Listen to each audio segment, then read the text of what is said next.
Добрый день, дорогие подписчики и зрители моего канала. Сегодня я хочу сделать обзор на видео нашего героя Эдуарда Адамяна. В семье у Татьяны Васильевны два сына. Один артист, оперный певец, который получил образование, а второй прирожденный пройдоха. Кто из них в большей степени актер, можно поспорить. Речь идет именно об Эдике. Талант у этого актерышки потрясающий. Со своим уникальным природным даром пытается играть так, чтобы его все жалели. Ничего не делая, не ударяя палец о палец, создает иллюзию высококлассного специалиста.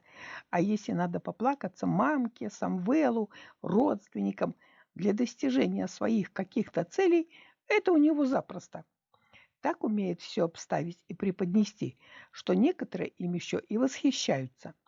На этот раз в Суворовской прошел слух среди армянских родственников.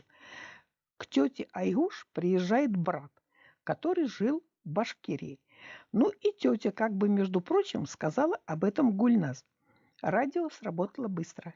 Гульназ сказала Эдику, и на низком старте ждали приезда родственника. Не успел он еще с дороги отдохнуть, Эдик с Гулькой уже были там.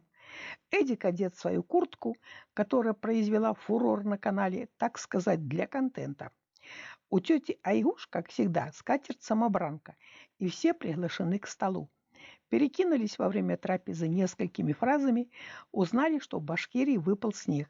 Эдик чуть не стал танцевать, приговаривая: «А у нас еще нет».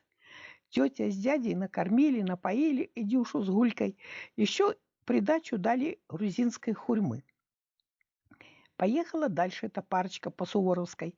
Заехали к Армику с Аленой. Там увидели целый пакет тапочек. Такое было удивление, как будто бы это метеорит.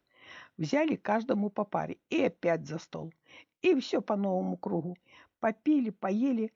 За столом Армик с Эдиком долго вспоминали, как ели в Сибири пустотелые пончики, донатсы, но так и не вспомнили их название. Собрались домой. Здесь им дали огромный свиной рулет, который в домашних условиях из боковины сделала Алена. Вышли на улицу. Ехать домой не хочется. Ну куда и к кому? Все родственники работают. И тут мысль: а поехали в магазин? Поехали. Купили 101-ю сковородку, совковую лопату, черенки, бур, поднос. Все покупки рассмотрели дома, тапочки померили. Чем заняться? Вспомнил Эдик про Андроника. Поехал к нему. Там делают свинарник. Сказал, что заехал на 5 минут помочь. Как сказал, ровно столько и помог. Телефон в руки и давай снимать. Главное, чтобы сделать вид. Дотронулся до трубы и высказал свое экспертное мнение. Здесь, наверное, надо подложить дощечку. Мы же помним, как он ездил к дочке Анзора помогать накрывать конек на доме. У Эдика это выглядело так, что без этого специалиста вообще ничего не смогли бы сделать. А у Айгуш на видео мы видим, как бабушка лазит по крыше, помогая дедушке и отцу. А этот помощничек приехал на 30 минут до окончания работ. Бегал с телефоном и все снимал. А сколько было важности, разговоров. Для него главное создать иллюзию помощи и картинку в Ютубе. Стыдно глядеть на такого помощничка. По поводу того, как они таскаются из дома в дом по родственникам, вспомнила, как точно так же у нас ходили старцы Василий и Татьяна. Нигде не работали, ходили и побирались. Люди их приглашали в дом, кормили, давали с собой кто что мог. Продукты питания, вещи, полотенца, постельные принадлежности. Кто предоставлял ночлег. В общем, помогали кто как мог. И у меня почему-то сложилось впечатление, что у армянских родственников к ним такое же отношение, как к ущербным. Пытаются этих бестолковых как-то пожалеть, напоить, накормить. Никто из родственников даже не догадывается о реальных доходах этих колобков. Ведь сразу, как они переехали в Суворовскую, и Анзор, и дядя Хачик, и другие братья приезжали, помогали.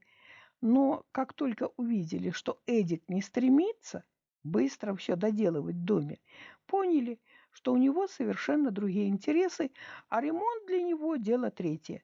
Заняли нейтральную позицию. Решили, если понадобится помощь, то скажет об этом. В конце дня вспомнил, надо буром просверлить дырку, чтобы узнать высоту потолка. Неделю назад обещал специалисту, который приходил делать лестницу.